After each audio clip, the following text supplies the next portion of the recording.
देखिए प्रश्न है, 12 दिनों तक अकेले कार्य करने के बाद रीना को पता चलता है कि केवल 10% कार्य ही पूरा हुआ है।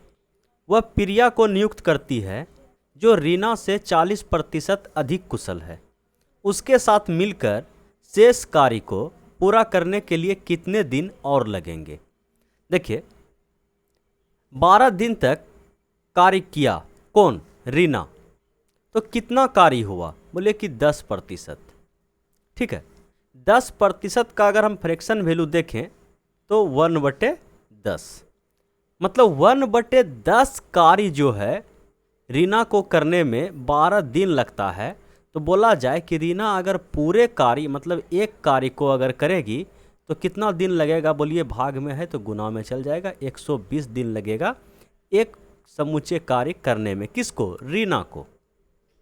ठीक, तो हमें जो प्राप्त हुआ, क्या प्राप्त हुआ? बोलिए रीना का समय प्राप्त हुआ कि रीना किसी कार्य को 120 दिनों में कर सकती है। ठीक, उसके बाद क्या बताया गया है? वह प्रिया को नियुक्त करती है जो रीना से 40% अधिक कुशल है। अच्छा, कार्य क्षमता के बारे में बताया गया है कि रीना जो है अब किसको नियुक्त करती है? प्रिया को।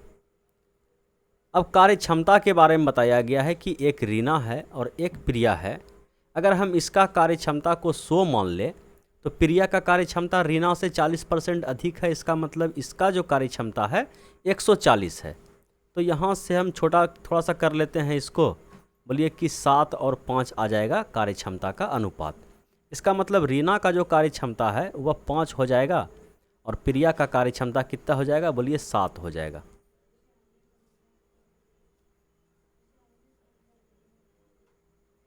बोलिए यहाँ तक तो किसी को कोई दिक्कत नहीं होना चाहिए। ठीक है, तो अब यहाँ से हम लोग निकालते हैं टोटल वर्क। बोलिए कार्य क्षमता गुना समय कितना हो जाएगा? 12 पंचे 60, मतलब टोटल काम जो है 600 यूनिट का है। लेकिन 10% कार्य हो चुका है। 12 दिनों में 10% कार्य हो चुका है। तो इसका 10% अगर कार्य हो गया तो 600 का 10% 60 हो जाएगा।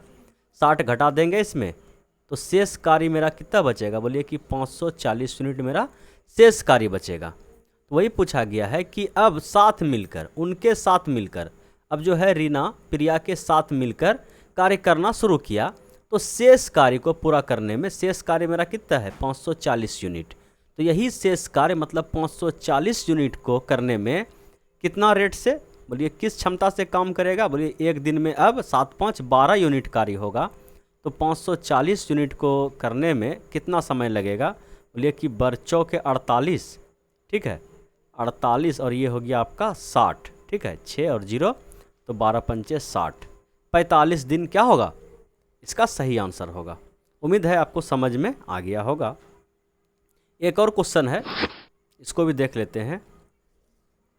प्रश्न क्या है कि ए अकेले किसी कार्य को 60 दिनों में कर सकता है। एकदम डायरेक्ट बता दिया गया है कि ए का जो समय है भैया वह 60 दिन है और बी अकेले उस काम को ए द्वारा लिए गए समय के 33.33% कम समय में कर सकता है। ठीक है, तो ए कितना समय लेता है किसी कार्य को करने में? बोलिए 60 दिन। तो 33.33 का मतलब क्या होता है? तो 1/3। ठीक है, तो 1/3 निकाले तो निकल गया 20 दिन।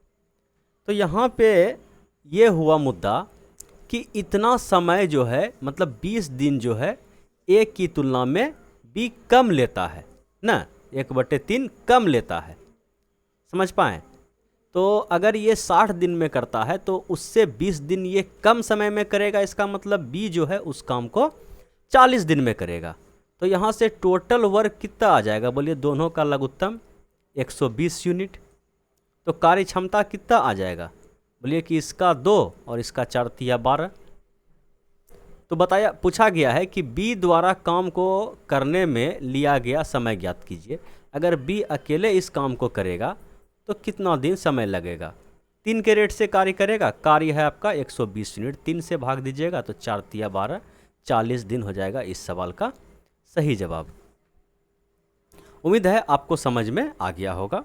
तो यही था भैया आज का लास्ट क्वेश्चन। जाते जाते एक बार वीडियो को लाइक कर दीजिएगा। Thank you.